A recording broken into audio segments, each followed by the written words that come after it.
Prenons nos Bibles et regardons ensemble dans l'Épître aux Hébreux, le chapitre 6. Nous continuons notre étude dans cette épître profonde, mais nécessaire. Et mon texte aujourd'hui, c'est à partir du verset 1 jusqu'au verset 3. Et je voudrais vous parler de la croissance dans la foi. Souvenons-nous, rappelons-nous que dans Hébreux chapitre 5, nous avons vu les remarques que l'apôtre a faites concernant ses lecteurs de cette épître, qu'au moment où ceux-là devaient être des enseignants ou des maîtres, comme il dit dans le verset 12, vous en effet, qui depuis longtemps devriez être des maîtres, vous avez encore besoin qu'on vous enseigne les premiers rudiments des oracles de Dieu. Vous en êtes venus à avoir besoin de lait et non d'une nourriture solide.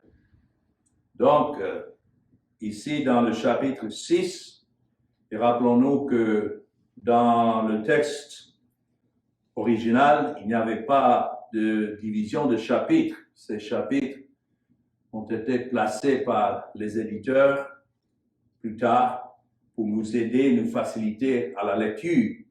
Comme ici, quand je dis regardons ensemble dans Hébreux chapitre 6, ça nous permet de nous retrouver. Mais nous notons que sans cette division de chapitres, le verset 1 commence avec « c'est pourquoi ». Et lorsque nous lisons « c'est pourquoi », nous devons savoir le pourquoi en considération de ce qu'il vient d'écrire dans les versets précédents. Le besoin pour ceux-là qui devaient être déjà des maîtres en ce qui concerne l'Évangile, les fondements de l'Évangile, il avait besoin encore de revenir sur la base. Et de deux choses l'une, soit cela signifiait que certains qui faisaient profession de foi n'étaient pas réellement enseignés par l'Esprit de Dieu, c'était une simple profession, ou deuxièmement, peut-être c'était des gens en qui l'Esprit a révélé Christ, mais ils n'ont pas mûri jusque-là. Mais ce qui est sûr et certain, c'est que si quelqu'un a l'Esprit de Christ en lui, il va mûrir avec le temps et avec l'enseignement que donnent les Écritures et aussi des prédicateurs qui prêchent fidèlement l'Évangile. Sous l'écoute de l'Évangile, on anticipe qu'il y aura effectivement une croissance. Donc c'est ça que je voudrais toucher comme sujet dans ces versets ici, du verset 1 au verset 3. Il dit, c'est pourquoi, laissant les éléments de la parole de Christ, tendons à ce qui est parfait, sans poser de nouveau le fondement du renoncement des œuvres mortes, de la foi en Dieu, de la doctrine des baptêmes, de l'imposition des mains, de la résurrection des morts et du jugement éternel. C'est ce que nous ferons si Dieu le permet. Alors, lorsque l'auteur écrit ici, laissant les éléments de la parole de Christ et tendons à ce qui est parfait, il ne veut pas dire par là, nous devons alors laisser de côté, mettre de côté l'Évangile ou mettre de côté la parole qui concerne Christ, sa personne, son œuvre et comment Dieu a justifié les pécheurs à travers sa mort. Il n'est pas en train de dire mettons tout ça de côté pour aller sur d'autres choses. Il y en a qui raisonnent comme ça, oh, on connaît déjà les choses de base sur l'Évangile, donc pourquoi est-ce que nous sommes toujours en train d'écouter, d'entendre parler de Christ, Christ, Christ. Ceux qui raisonnent comme ça, je crains n'ont jamais eu la révélation de Christ dans leur cœur. Autrement, ils ne se seraient pas fatigués d'entendre prêcher Christ. Alors, ce n'est pas le sens ici quand il dit laissant les éléments de la parole de Christ. Mais le mot-clé en cela, c'est laissant les éléments ou bien les principes élémentaires. C'est la même idée dont l'auteur a écrit dans le verset 12 du dernier chapitre 5, les premiers rudiments des oracles de Dieu, c'est-à-dire les ABC en ce qui concerne Christ et l'Évangile.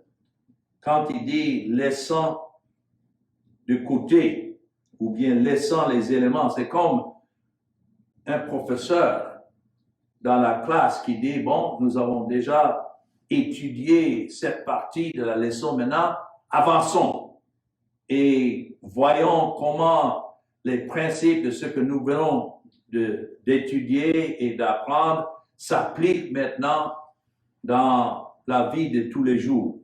Voilà le sens de ce chapitre, que là où il y a la foi ne change pas. Et c'est cette foi, comme Jude a expliqué dans son épître, il n'y a qu'un seul chapitre, mais Jude, le chapitre 1, dans le verset 3, il dit « Bien-aimés, comme je désirais vivement vous écrire au sujet de notre salut commun », cela veut dire le salut que tous ceux qui sont élus de Dieu ont en commun, je me suis senti obligé de le faire afin de vous exhorter à combattre pour la foi qui a été transmise aux saints une fois pour toutes. Ici, quand vous voyez le mot foi, c'est un nom.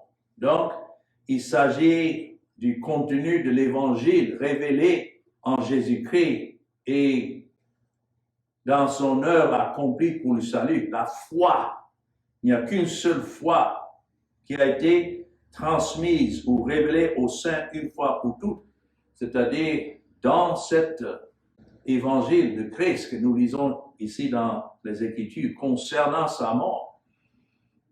Il ne s'agit pas d'une croyance personnelle, mais c'est l'objet de la foi qui signifie là. Et c'est la même chose ici dans Hébreux chapitre 6. Lorsqu'il dit « laissant les éléments de la parole de Christ », c'est-à-dire on ne doit pas toujours revenir encore sur ce qui est la base de l'évangile qui constitue la foi, la véritable foi. C'est une fondation une fois posée.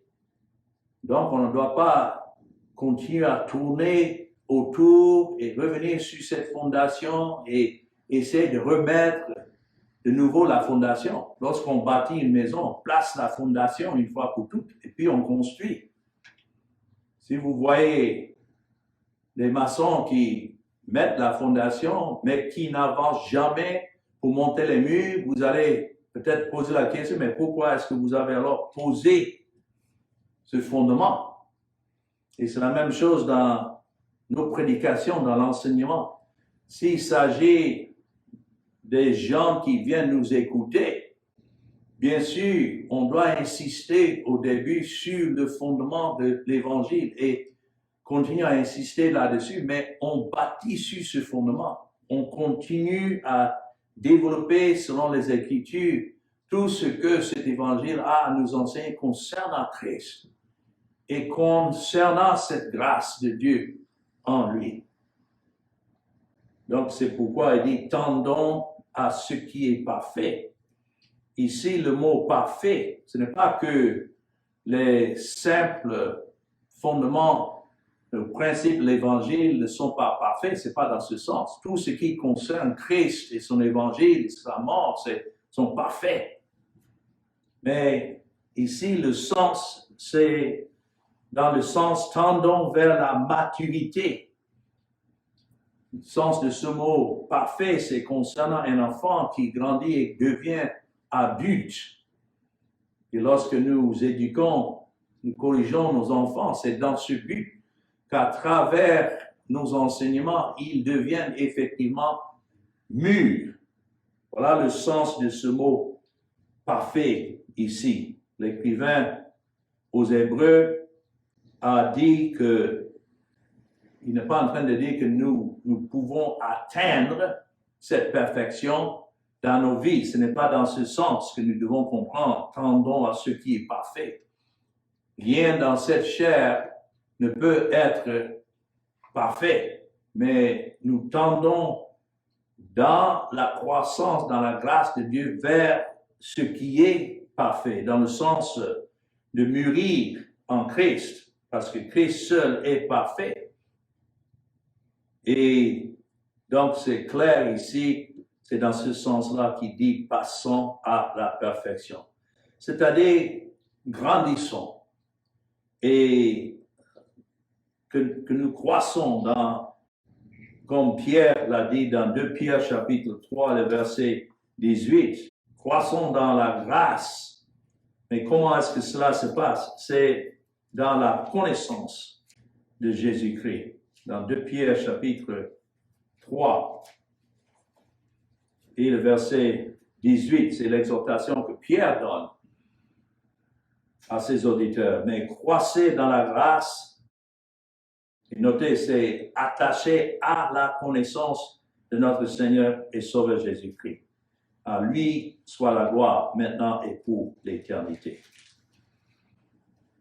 Donc voilà ce que l'auteur aux Hébreux ici dans le chapitre 6 encourage. Et c'est un encouragement aussi pour nous qu'il y ait cette croissance dans la foi.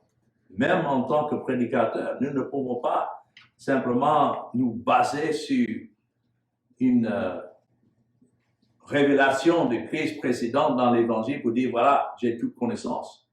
Donc, notre désir, c'est de connaître Christ davantage à travers les Écritures. Et plus nous croissons dans cette foi, plus nous aurons aussi le privilège d'enseigner d'autres et les encourager aussi à croître dans cette connaissance. C'est pourquoi il dit ici, dans le verset 1, sans poser de nouveau le fondement.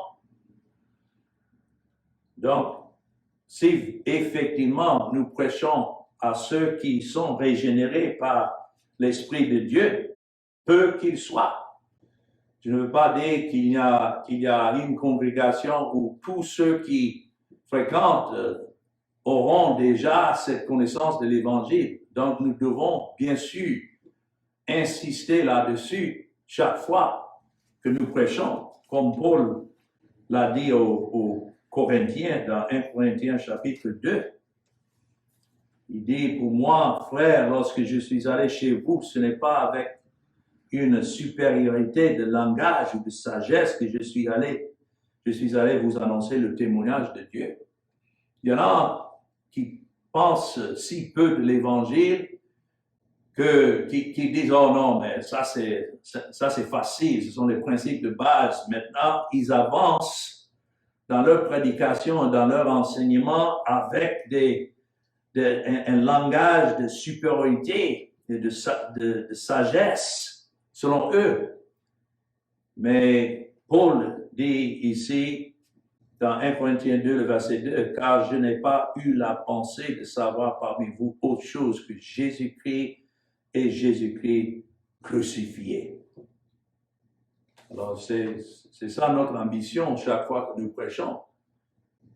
Et je voudrais insister là-dessus que l'auteur ici n'est pas en train de dire « mettons tout ça de côté et puis allons maintenant sur d'autres choses. » Mais tout en restant sur le message de Christ et Christ crucifié, nous devons pouvoir approfondir davantage ce sujet sans poser de nouveau le fondement. Ça, jeter à nouveau les bases que l'auteur ici va souligner.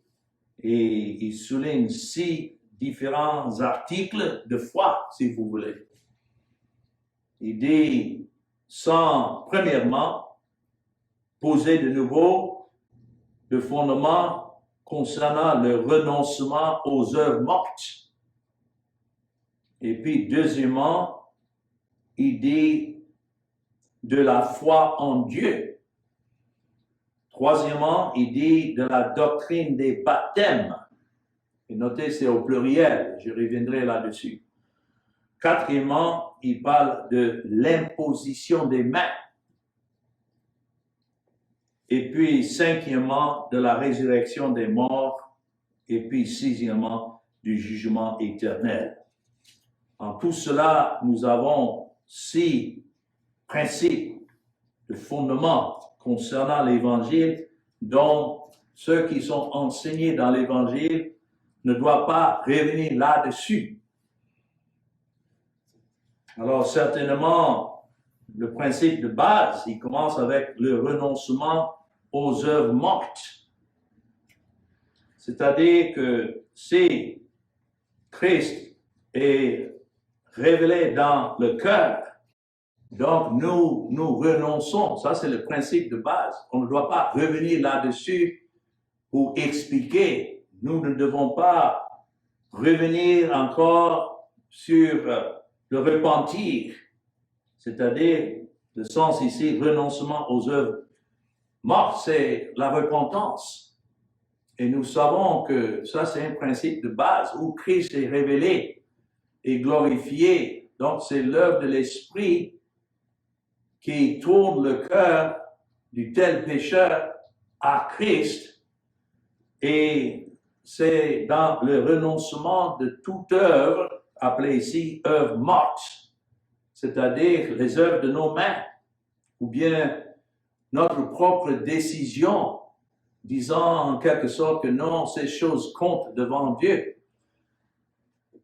Où Christ est effectivement reçu par la grâce de Dieu, on n'a pas besoin de revenir encore là-dessus.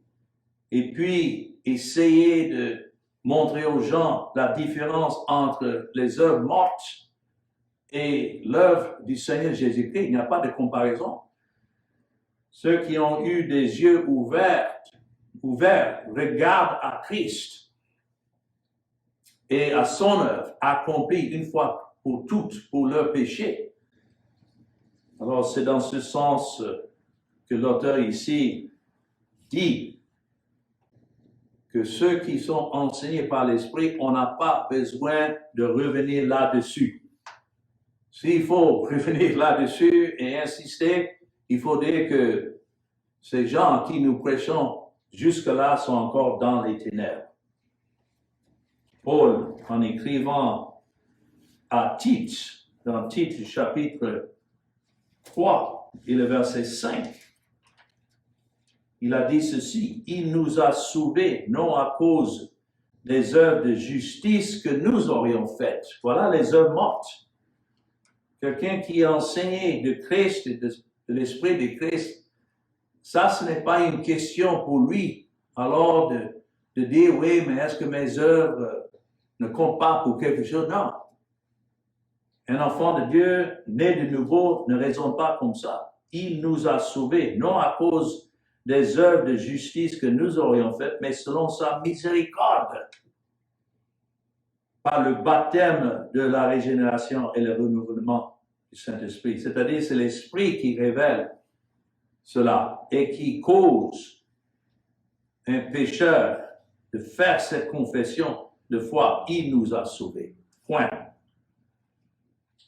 Alors ça, c'est le premier principe. On n'a pas besoin de revenir là-dessus. Et puis, attaché à la repentance, c'est la foi. Qui dit repentance dit la foi. C'est pourquoi ici, dans le verset 2, il dit de la foi en Dieu, sans poser de nouveau. Ouais, tout ça, c'est rattaché le fondement en ce qui concerne la foi de Dieu. La foi n'est autre que la connaissance du Seigneur Jésus-Christ révélée au cœur, et la repentance et la foi sont synonymes. Parfois, dans les Écritures, on parle de la repentance, parfois on parle de la foi, mais en fait, les deux sont la même chose. Quelqu'un qui s'est repenti de ses œuvres mortes, il s'est tourné alors déjà vers Dieu et vers le Seigneur Jésus-Christ. Dans Actes chapitre 20 et le verset 20 et 21, l'apôtre Paul disait à ceux d'Éphèse, les anciens, il dit dans le verset 20, Acte 20, « Vous savez que je n'ai rien caché de ce qui vous était utile et que je n'ai pas craint de vous prêcher et de vous enseigner publiquement et dans les maisons, annonçant aux Juifs et aux Grecs, quoi? La repentance envers Dieu. Et, vous voyez le mot « et », conjonction, on peut traduire ça aussi, même la foi en notre Seigneur Jésus-Christ. Souvent, les gens parlent de la repentance de leurs péchés. Il faut dire qu'on ne peut jamais se détourner de nos péchés. Nous sommes pécheurs. Paul l'a dit dans Romains chapitre 7. C'est attaché à nous. Mais la repentance, c'est l'esprit qui tourne le cœur vers Dieu, même le Seigneur Jésus-Christ. C'est ça la foi.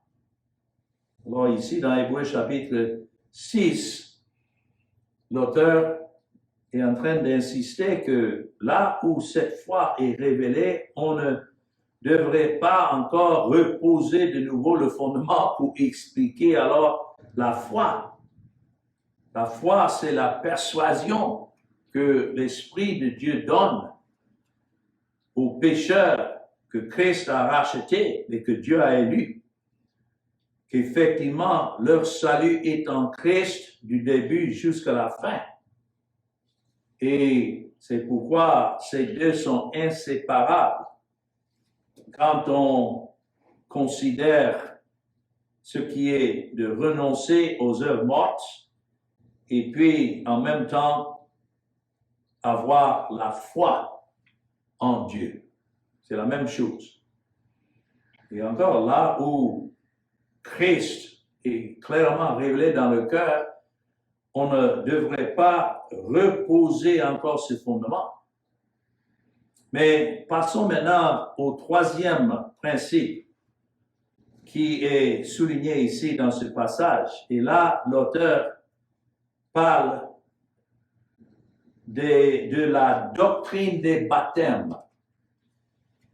Notez, c'est au pluriel. Il y en a qui se trompent, je crois, en lisant cela, pour aller expliquer le sens du baptême dans l'eau. Mais il faut savoir que l'auteur est en train d'écrire ici à des auditeurs, des lecteurs juifs.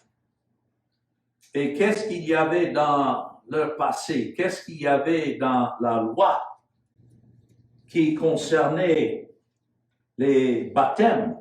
Il s'agissait ici des rites de purification qu'on avait sous la loi dans l'Ancien Testament, les lavages.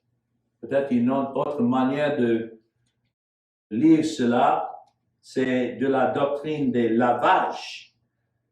Ce qui était nécessaire pour laver le corps sous la loi, pour se préparer, pour offrir des sacrifices à Dieu, de préparer ces sacrifices. Ça, c'est le sens que l'auteur ici est en train de souligner en parlant de la doctrine des baptêmes. Ce qu'il est en train de dire, c'est que là où Christ est clairement révélé, on ne doit pas retourner et reposer de nouveau le fondement en ce qui concerne ces règlements de l'Ancien Testament. En ce qui concerne les baptêmes, il y en avait peut-être qui étaient des lecteurs qu'ils avaient entendu prêcher ce message de Christ crucifié, mais ils s'imaginaient qu'il y avait certaines pratiques, certains rites de l'Ancien Testament, comme le lavage des mains ou des pieds, comme on voit dans certaines religions, dénominations aujourd'hui. Les gens s'assoient avant de prier, ils se lavent les mains, les pieds, le visage, et ils se disent, non, mais c'est ce que la loi nous enseigne. Mais voilà le problème, parce que soit que Christ ait déjà accompli tout cela, il s'est purifié lui-même, il s'est sanctifié déjà pour nous, ou bien il n'a pas fait. Et s'il n'a pas fait, alors cela veut dire que nous sommes encore abandonnés aux œuvres de la loi, les œuvres mortes mentionnées dans le verset 1. Tel n'est pas le cas. Alors ici, l'auteur est en train de leur dire, on ne doit pas poser de nouveau le fondement en ce qui concerne ces lavages, parce que Christ s'est sanctifié lui-même. C'est Christ qui est l'accomplissement de tout cela. Particulièrement dans l'épître de Paul aux Colossiens, si vous voyez là avec moi, dans Colossiens chapitre 1, nous lisons que Christ, dans le verset 17, est avant toute chose, et toute chose subsiste en lui. C'est pourquoi il est en train d'insister là-dessus. Et quand vous venez maintenant dans le chapitre 2, pour décrire l'œuvre de Christ, il dit dans le verset 15, il a dépouillé les dominations et les autorités et les a livrées publiquement en spectacle en triomphant d'elles par la croix. De quoi il parle?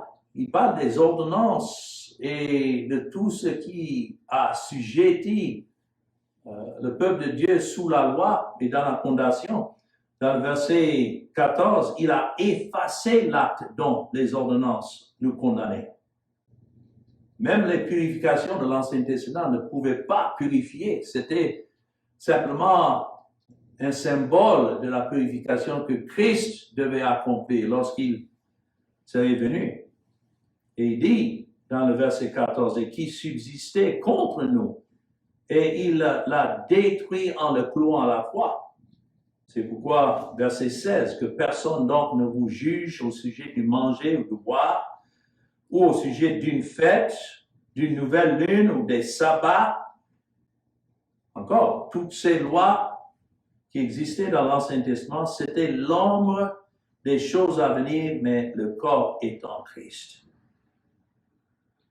C'est pourquoi il dit qu'aucun homme, sous une apparence d'humilité et par un culte des anges, ne vous ravisse à son gré le prix de la course, tandis qu'il s'abandonne à ses visions et qu'il est enflé d'un vain orgueil par ses pensées charnelles, sans s'attacher au chef, dont tout le corps assisté et solidement assemblé par des jointures et des liens tire l'accroissement que Dieu donne. Bon, ça c'est le sens ici, revenant dans notre texte, dans Hébreux 6. Encore un principe de base sur lequel on ne doit pas revenir là-dessus encore ou insister et montrer, démontrer comment Christ a accompli tout cela en ce qui concerne les baptêmes ou bien les lavages qui étaient enseignés dans l'Ancien Testament. Quatrièmement, il dit ici de l'imposition des mains. Et voilà encore, les gens aiment courir avec ça. Ils disent, ah oui, là, les impositions, l'imposition des mains concerne la manière que Christ a donné ce pouvoir aux apôtres d'aller imposer les mains, et voilà, l'Esprit était donné. Mais encore, dans le contexte de ce que nous sommes en train de lire ici, l'imposition des mains, c'est toujours dans le contexte de ce qui enseigne dans l'Ancien Testament. Il s'agissait de la manière que les souverains sacrificateurs, les sacrificateurs prenaient les animaux que les gens apportaient et imposaient les mains sur ces animaux, symbolisant l'œuvre de Christ lorsque le péché du peuple de Dieu a été imposé, a été mis sur Christ. Voilà l'accomplissement de tout cela. Et donc, l'auteur est en train de dire ici, on ne doit pas poser de nouveau ce fondement en ce qui concerne l'imposition des mains. Parce qu'au moment où il écrivait, il y avait toujours des sacrificateurs au temple et des gens qui continuaient à apporter des sacrifices jusqu'à l'an 70 où Dieu a détruit ce temple. Du moment où Christ est mort sur la croix et le voile du temple a été déchiré en deux, eux, ils sont allés remettre en place et continuer ces sacrifices, contrairement à ce que Dieu avait décrit et décrété qu'à la mort de Christ, tout cela devait cesser. Et il y en avait de ces lecteurs qui avaient la tendance d'aller toujours au temple et de penser que oui, Christ est mort, mais il fallait continuer cette pratique d'imposition de main.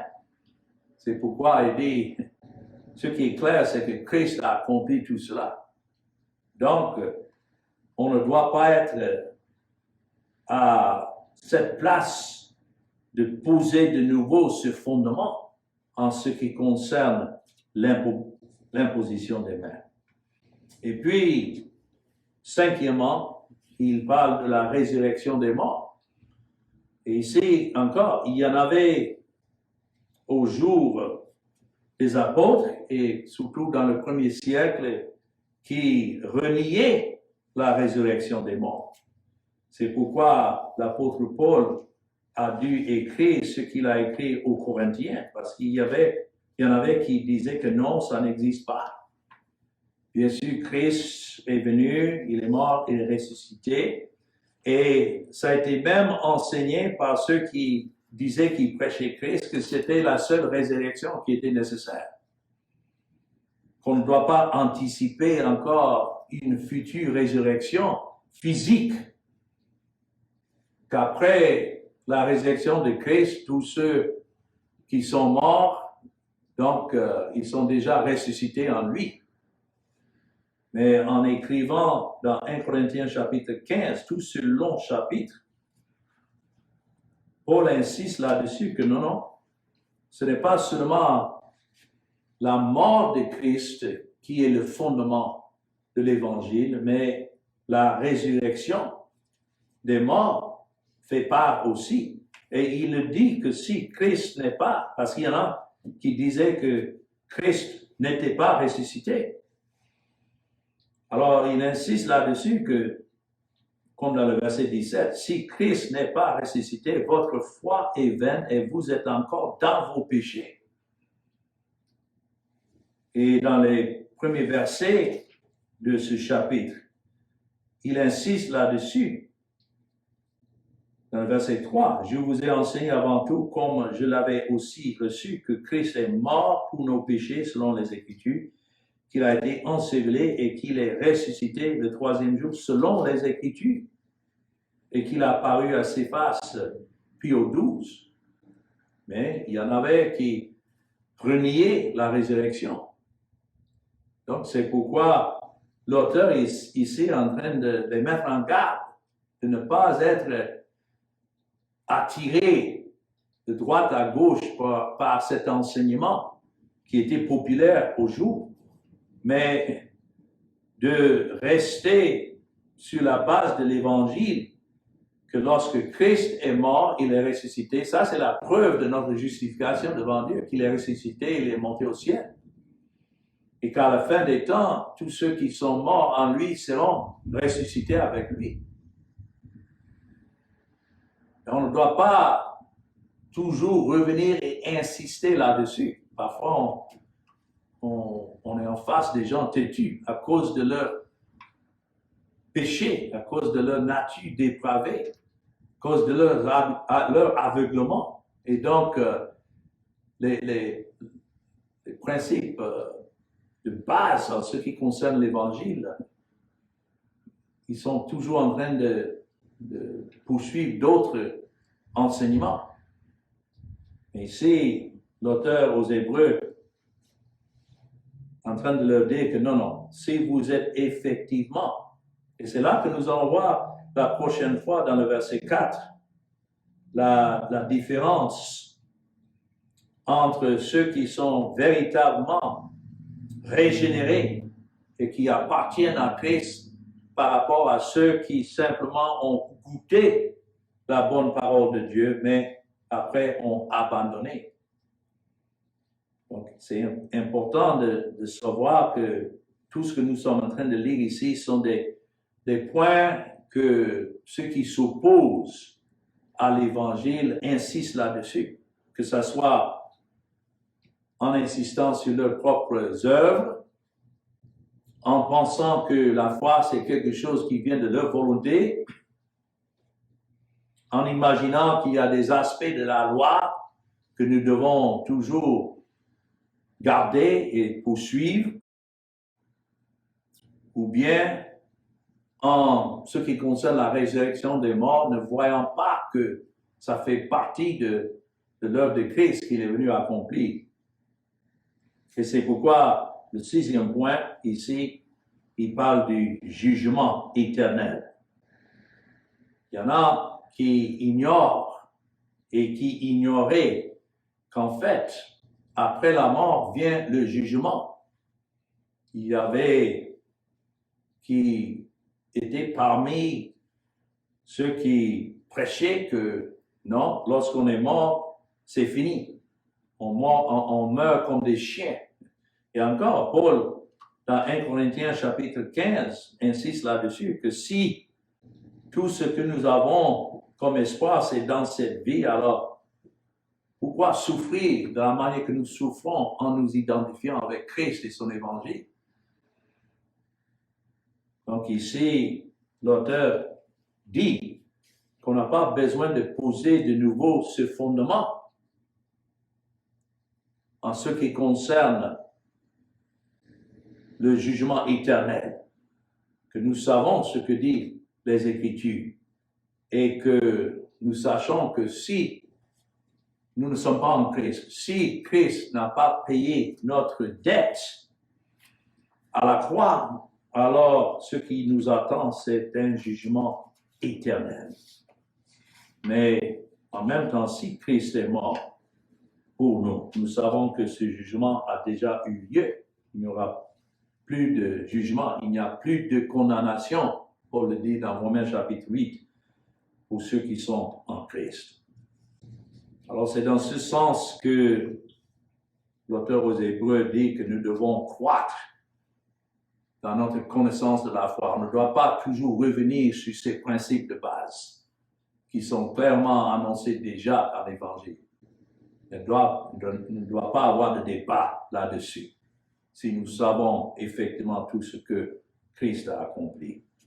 Et c'est pourquoi dans le verset 3, alors, il nous fait savoir que la véritable foi est une déclaration d'espérance et dépendance totale, entière sur Christ et Christ seul.